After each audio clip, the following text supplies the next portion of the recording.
Ito yung katwiran ngayon ni Zaldico. Nakita nyo? Ginamit pa kayong katwiran. Dito po sa mataas sa kapulungan, only Coco Pimentel on record na nag-oppose. Pati si Risa Ontiveros lumalabas, bumoto pabor sa budget. Bryce Hernandez may interview. Nako, GMA pa naman. At dito ay talagang sinungaling na nga mga kadonatics. Talagang partner ang sinungaling at magnanakaw. Ted Filon, galit na galit sa excuse ni Zaldico. Zaldico mga kadonatics, patungkol sa nakurap na budget at sa kanyang health. Oh no! At Senator Marcoleta, nakakalungkot mga kadonatics, kakasuhan na. Oh no! Eto mga kadonatics, alamin natin. Eto, panoorin. Grabe talaga ang pagsisinungaling ni Bryce Hernandez dito. At dahil daw itinaas ang kalsada, naipo na ang mabaho at nilalamok na baha sa gitna ng daanan. Actually po sanay na kami sa tubig. Pero hindi po katulad ngayon na ang tubig nag-steady na po. Kaya panawagan niya at ng iba pang residente sa Potrero. Ang gusto lang namin yung mayroong kaming linaw kung hanggang kailan kami magtitiis. Alam naman po namin na matagal. Pero alam po namin dapat may second silang option na gagawin kung ganito ang mangyayari. Nakapanayam ng resibo ang Ayun na. DPWH Bulacan First Ayun na. District Engineering Office. Ayon sa kanila, nasa 70% completed na ang mga proyektong ito. Ongoing daw ang paggawa ng road with drainage project habang natigil naman Nako, tingnan nyo naman mga kadonatics, ang baby crocodile. Nako, palaki pa siya dito, palaki. ang diversion road.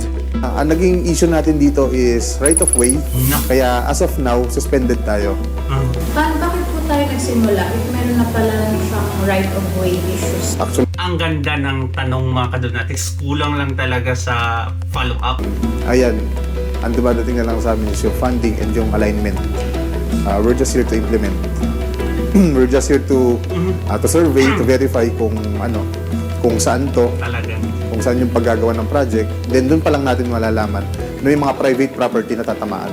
So before that, So, ang nangyayari, mga kadonatics ang nangyayari, tanggap lang pala sila ng budget. Tanggap ng tanggap. Okay, may proyekto dito. Bigay nyo muna yung budget. Tapos, saka tayo mag-study.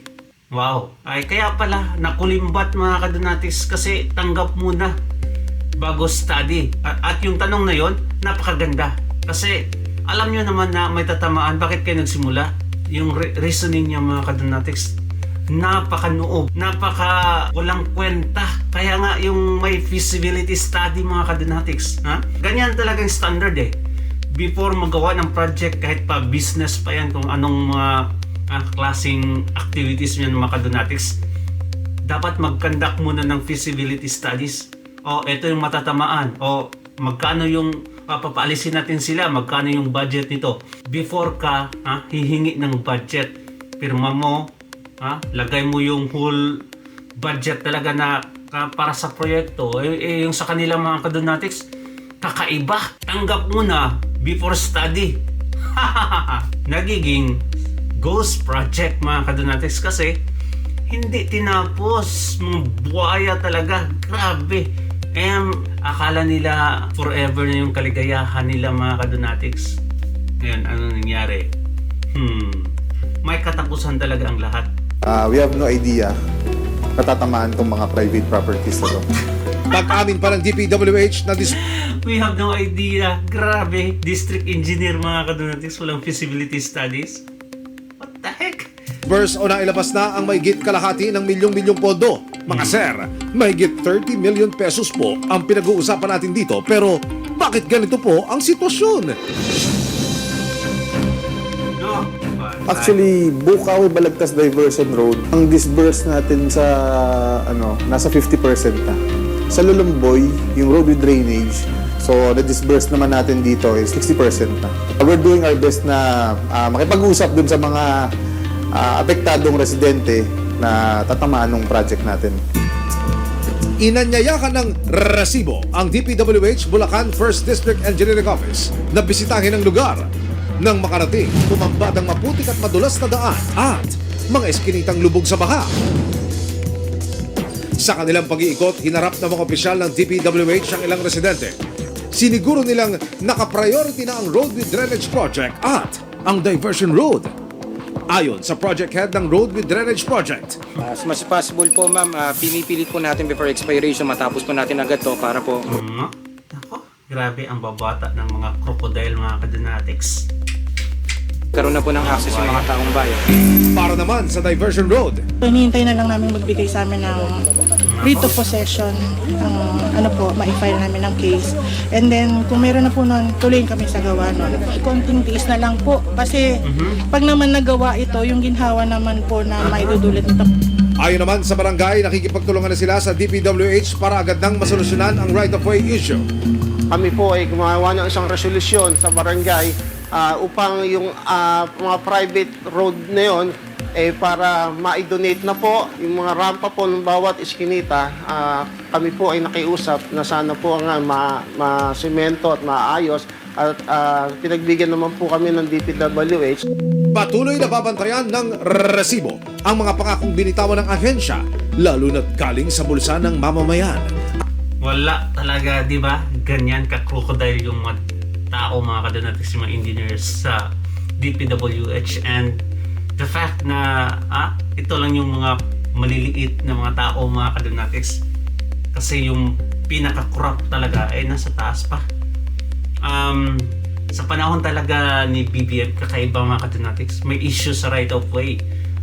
Hininto niya ang mga proyekto ni Tatay Digong, especially yung mga railway project, mga kadonatics, kasi may problema din sa right of way. Sa panahon ni Tatay Digong, wala yun Walang problema, mga kadonatics, kasi alam nila kung ano yung gagawin. Nako, ngayon, ang nangyari, pinahinto yung mga railway projects dahil sa right of way. Sinimula ni Tatay Digong, ngayon pinahinto. Talagang si BBM wala talagang kwenta, mga kadonatics. Very simple, mga kadonatics, gawa ng paraan. Ay, ang ginawa, pinahinto yung proyekto ni Tatay Digong. Ganyan katindi si BBM. At eto, mga kadonatics, tingnan natin. Galit na. Okay, si Ted Filon. Si Ted Filon, mga kadonatics, sa excuses sa mga nangyayari ngayon. Eto, panoorin natin. Kayo'y malulusog. Ang takaw nyo sa pagnanakaw. Pero kapag kayo nahuli na, may sakit na kayo. Ay. Nanghihina bigla. Parang ganun po dito di ba? Yun lang po naman. Nagiging mabenta ang neck brace. Ang lusog mo, di ba, nakaw ka na nakaw. Ngayon, nahuli ka, ay lumabas na yung mga sakit mo. Oo, lahat ng Na sakit. dapat kaawaan ka na ngayon. I mean, sorry po mga walang gana. Pero yun, Huwag nang mag-sorry, Ted.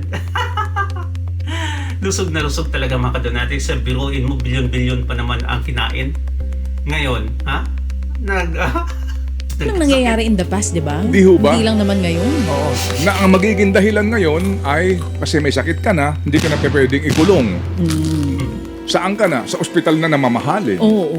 Di ho ba? Mawalang Naka-aircon ganang lang pa po nun. Again, hindi natin sinasabi na huwag kang magpagamot kasi karapatan mo yan. Pero bakit ba laging ganun sa atin? Okay, so ito po muna.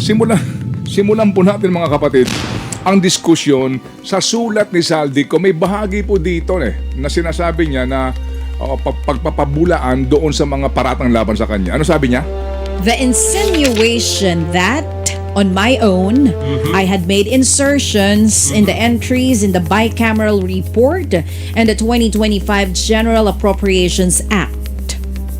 The insinuations are, of course, untrue since the bicameral report and 2025 GAA were approved by both houses of Congress at plenary sessions and following the collegial process. Nakita niyo na. Nakita niyo na yun. May mutual respect among colleagues. Dahilan ng taong ito. Sa mga miyembro ng Kongreso ngayon, kaya nga lagi po sinasabi, maging sila Nery Colmenares itong grupo ng makabayan at ng mga mapanuri po sa budget, ba't ba kayo lagi nagmamadali? As a matter of fact, bakit ang presidente sinacertify as urgent pa yan? Diba? Ang effectivity niyan, Enero pa next year, ba't ba kayo nagmamadali? So, sa record po ng Kongreso, mga kapatid, itong pinaka-corrupt na budget daw, 2025 girl, ito yung katwiran ngayon ni Saldico. Nakita nyo? Ginamit pa kayong katwiran. Dito po sa mataas sa kapulungan, only Coco Pimentel on record na nag-oppose. Pati si Risa Ontiveros lumalabas, bumoto pabor sa budget. Nako. Ito nga yung sinasabi, di ba? Na paano mo naman aaprubahan ng mabilisan yung BICAM report na ibinigay sa iyo ngayong gabi, ngayon mo aaprubahan. Yan daw po'y tradisyon Tama. sa ating Diba? pong kongreso. Tradisyon na dapat nang baguhin natin. Bigyan mo ng pagkakataon yung mga miyembro na aralin. Kung totoong aaralin nila ha, pero at least yung iba nandidiyan na talagang may malasakit at may talino, maaral. Kasi nangyayari dito mga kapatid, di ba? Dahil nga certified as urgent, yung kinakailangan ng printing, at 3 araw na pag-aaral, inaalis na. Pwede mo na kaagad approve. Inaprubahan mo ng second reading ngayon, bukas third reading, and then tapos na kaagad. Tapos ang masama pa mga kadonatics, ang kapal ng papel. Grabe. At ang sabi nga ni Marcos Jr., 4,000 pages daw yung aralin mo. Binasa niya daw lahat mga kadonatics before niya pinirmahan yung GAA. Ang nangyari, pinakakurap pala yung pinirmahan niya. Ay nako, di ba? Yan ang nangyayari. Kaya anong katwiran ni Saldico? Ang pag-a-approve daw sa ng budget both houses. Sabi niya, yung approval ng 2025 GAA ay ginawa both houses ng Congress at may plenary sessions din at sinunod nila ang collegial process. Nakita ko ninyo. Yun ang sinasabi niya. Kayo pa kinatwiran ni Saldico. Shared responsibility daw mga kadonatics. Hindi daw dapat siya ang i-blame lang. Kumbaga, inaprubahan nyo yung BICAM eh. And, sadly, pinirmahan ni Junior. Ako, Junior naman, oy. Junior. Magamat may mga veto provisions. Hindi ho ba? So sinasabi niya, hello. Sabi niya, hello. Tayong lahat ang nag-aproba kaya niyan. Oh, di ba? Nakita niyo na? Pero eto po. Eto ha. Kasi kung ang ating pinag-uusapan ay reform, yan ang dapat baguhin ngayon sa sinasabing tradisyon. Nag-BICAM today. Nag-BICAM today. Okay? Printing ho, madalian, bukas approval. So ikaw, ano pang oras mo para suriin yung BICAM na yan? Doon nga nangyari yung mga insertion. Na sinasabi po ni Senator Pamphilo Lacson, sabi niya, almost all senators. Almost. Ano sabi niya? Ang sinasabi ni Senator Ping Lacson, halos daw lahat ng mga senador ay may insertion. Okay, Oh no! So it means mga kadonatics walang ligtas. Pero hindi niya naman sinabi kung sino-sino. So may mga mabubuti pa rin mga senador, mga kadonatics. And I believe, itong part ng Duterte Black, mga kadonatics, I believe, maybe not all of them ay talagang serbisyong totoo. At itong si Ping Lacson, matagal yan sa Senado. Ay, kung ganun mga kadonatics, may insertion ditong lokong to noon, nung senador pa siya. Ngayon bumalik. During the 19th Congress. Kaya sa totoo lang, yung pagharap ni Bernardo sa hearing, maraming kinakabahan ng mga senador. Nawalang galang lang po, lalo na yung nasa 19th Congress. Nako, sino-sino bang sa 19th Ulitin natin, klaruhin natin, walang sinasabi si Senator Lacson na illegal yun na nagnakaw ka na kaagad gumawa ka ng insertion. Wala, hindi po sinasabi yun. Kasi nga, per se, hindi illegal ang insertion. As a matter of fact, sinasabi ni Chis Escudero, naalala ko nung siya nagpunta sa ICI, ang tawag niya, legal naman yan kasi ang tawag dyan ay amendments. Budget amendments. Okay, fine. Sige po. So, walang illegal sa insertion. Pero ito ngayong katanungan. Okay. Pwede bang isa publiko ng Senado at ng lower house? Sino-sino ang nagkaroon ng insertion? Yan, maganda. Pangalawa, magkano ang bawat senador sa insertions? At pangatlo, saan nilagay ang mga insertion? Yun yung kasi mga kadonatics, talagang may insertion ang nangyayari. Like for example, may mga ang tawag dyan, may mga activities din yan sila. Itong mga senators, mga kadonatics na sinusuportaan or sila na mismo ang nagpapalakad mga kadonatics. Like for example, Senator Bongo, di ba? Yung programa niyang ano yan, para sa mahihirap. Ay dapat lang talagang may budget yan. Kaya yung iba nag-i-insert talaga mga kadonatics para sa ganyan na mga bagay. At totoo naman talaga mga kadonatics, maraming natulungan si Senator Bongo. I'm not saying na may insertion sa kanya, pero dapat lang talaga malaman kung saan napunta, kung may insertion man, at sino-sino yung mga senadores na yon, di ba? Ibalik na natin pati na previous administration, kasi marami din doon mga kadonatics. Ulitin natin. Okay, para magkaalaman tayo, di ba? Transparency. Mamaya puntahan natin yung ICI na yan na secret ang kanilang hearing. Correct. Secret, ha? Secret. Opo. At muli, basahin nyo yung column ni Ma'am. Ni Mamaan Pamintu. Kahit paano mga kadonatics, hindi talaga maasahan tong si BBM. Ginawa pa namang secret yung investigation. Ha? Gusto nyong transparency sa lahat ng mga opisyalis, tapos secret yung investigation. Dapat malaman ng tao, kasi yung tao mga kadonatics, yung biktima dito, tayo yung biktima, ay talagang dapat malalaman kung sino-sino talaga yung mga traidor through ICI investigation or independent commission mga kadonatics investigation ni Marcos Jr. na ay nako, walang silbi. Kaya nga nagbitiw si Mayor Maggalong kasi mga kadonatics ay alam niya na magiging bias tong investigasyon na to, and for sure hindi isasama dito yung mga probably mga kadonatics yung cousin ni BBM na si Romualdez. Kaya hindi masigmura ni Mayor Maggalong mga kadonatics, ay dapat lang talagang magbitiw siya. Wala talaga kahit paano ay nako, wala pag-asa si BBM. Sketches column niya po today, ang title mga kapatid ay Wanted. Alright, okay mga kadonatics, dito tayo. May isang marine. Isang marine mga kadonatics na sinuportaan. Hindi lang actually isang marine mga kadonatics, pero yung mga tropa nila.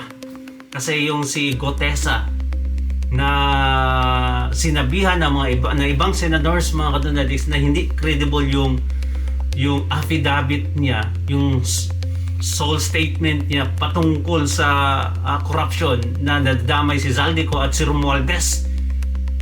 Hindi daw yung credible mga kadonatics. At may gumawa ng video, itong taong to gumawa ng video, isa ding marine, kung bakit hindi sumipot si Gotesa nung pinatawag ni DOJ Bunjing Rimulya ng DOJ mga kadonatics. Ikaw ba naman idinamay mo or isiniwalat mo ang House Speaker na pinakakurap din, at DOJ na alam naman natin mga kadonatics na ay talagang loyalist ni BBM, at yung isiniwalat mo ay kasi ng Pangulo, ay talagang iba. Matatakot ka, or as a marine you have a tactics mga kadonatics ahead of them na para hindi ka malagay sa hawla in a four corners na wala ka ng ligtas. Hindi siya pumunta. At ito yung paliwanag ni Marine mga kadonatics. Yung sinasabi nila na sinungaling daw si Tapgute, hindi nyo kilala yung tao. Gotesa yun Ako kilala ko siya personal. Ang sundalo may kanya-kanyang field of specialization. May infantry, may supply, ano ko yun? Quartermaster, kami, parehas kami ng field of specialization. Kaya alam ko yung diskarte niya. Yung hindi niya pagdalo sa paanyaya ng DOJ, diskarte niya yun. Diskarte ng Intel yun. Ikaw, inimbitahan ka, alam mo na ang laking tao yung binanggit, tapos pupunta ka doon sa imbitasyon? Hindi Alam ng mga kasundaluhan yan, ang Intel, laging advance mag-isip yan. Kung iniisip mo para bukas, halimbawa Sabado bukas, yung Intel nag-iisip na para Miyerkules yan. Yan ang dahilan talaga mga kadonatics. At it makes sense. It makes sense. Bakit? Wag na wag kang pa-corner sa mga taong to. Especially itong si Budjing Rimulya na nagpa-kidnap ka Tatay Digong na loyalist ni BBM na ang isiniwalat ay pinsan ni Marcos Jr. din. Ay of course, mga kadonatics, ay talagang mahuhook ka dyan. Di ba? Dapat ipatawag siya for the next hearing, hindi sa DOJ. Kasi doon niya isiniwalat yung katotohanan. At alam nyo ba, siya yung nag-expose about sa corruption mga kadonatics na dawit itong si Romualdez at Zaldico, ay siya yung inimbestigahan instead na si Romualdez. Di ba? How ironic mga kadonatics. Ay dapat yung taong binanggit yung imbestigahan. Kasi pera ng taong bayan yan at klaro naman mga kadonatics. Klaro naman talaga, very obvious. Dahil sa lavish lifestyle na itong mga kumag na to. Ilang planes mga kadonatics. Dami, may helicopters, may ilang bahay. Tapos yung inimbestigahan nyo yung kawawang nag-expose lang, ay talagang namang kakaiba. Kakaiba yung administrasyon ngayon. Na notice nyo mga kadonatics, puro Zaldico halos lahat ang binanggit nila. Except itong si Romualdez. Kasi gusto nilang idiin itong si Zaldico lang.